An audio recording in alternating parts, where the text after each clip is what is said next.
มาอยู่อันที่วัดศรีเมืองนะเจ้าจะเข้ามาจะมีทางเข้าอยู่ตรงนี้นะครับซ้ายมือก็จะเป็นจุดถ่ายรูปพระพุทธรูปทางซ้ายมือจะเป็นโบสถ์ที่เข้าไปกราบไหว้กันนะครับเดี๋ยวผมจะพาเข้าไปดูนะครับด้านในว่าจะเป็นวันนี้ที่สป.ลาว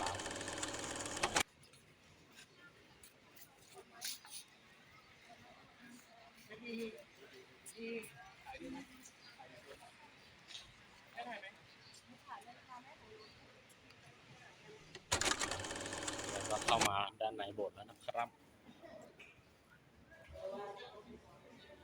สวยมากเลย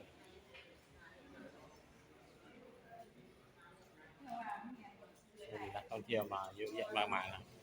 ส่วนมากเป็นชาวต่างชาตินะครับครับนะตีสิอาจจะตีคอกันครับไหวไหมหนักนะ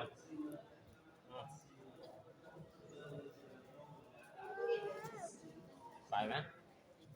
แล้วอาทีไม่ไหวพ่อตีให้ดู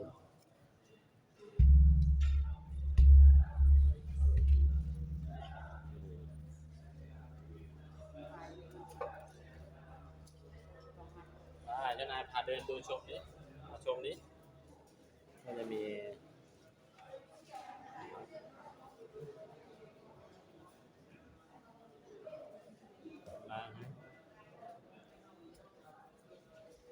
กิจกรรมฝาผนัง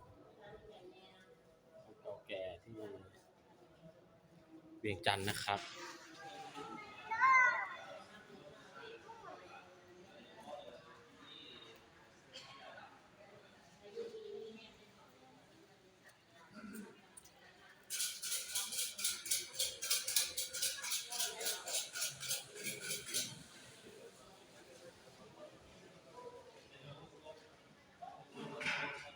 จะเป็นพระแก้วนะครับ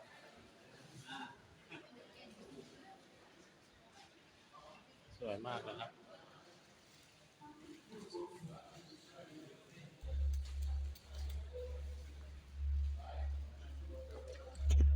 อันนี้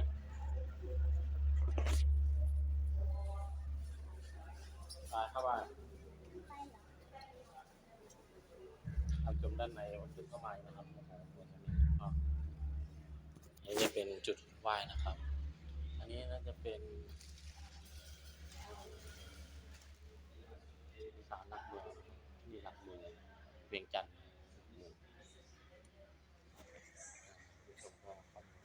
เขาก็จะมีการไหว้บูชากันนะครับก็เหมือนคล้ายๆกับประเทศไทยนะครับอาจจะจุดที่มีดอกไม้ใส่ฐานนะครับ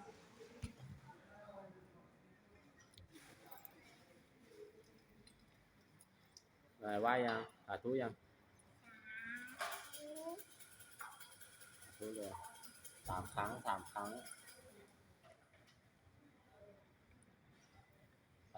ครบยัง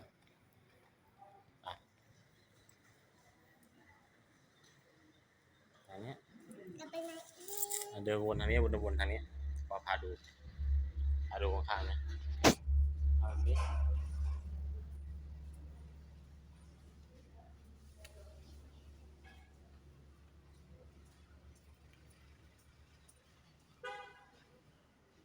สาธุ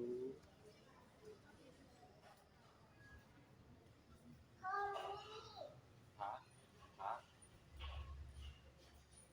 สาธุยังสาธุครับ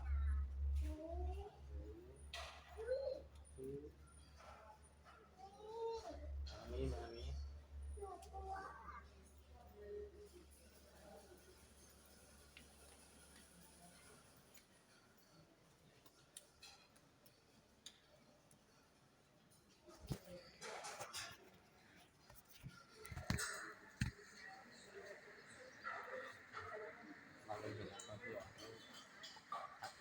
มีคนสร้างนะครับมีคนไทยด้วยนะครับ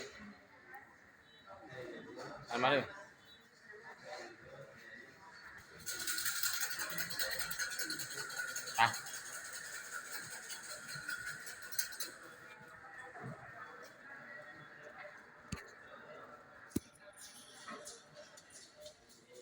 นี่ก็จะเป็นพันธุ์ด้านในนะครับ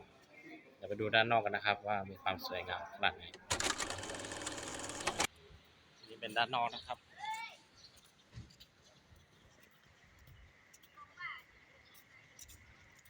โอ้โหนี่มาเป็นแบบทัวร์เลยนะครับ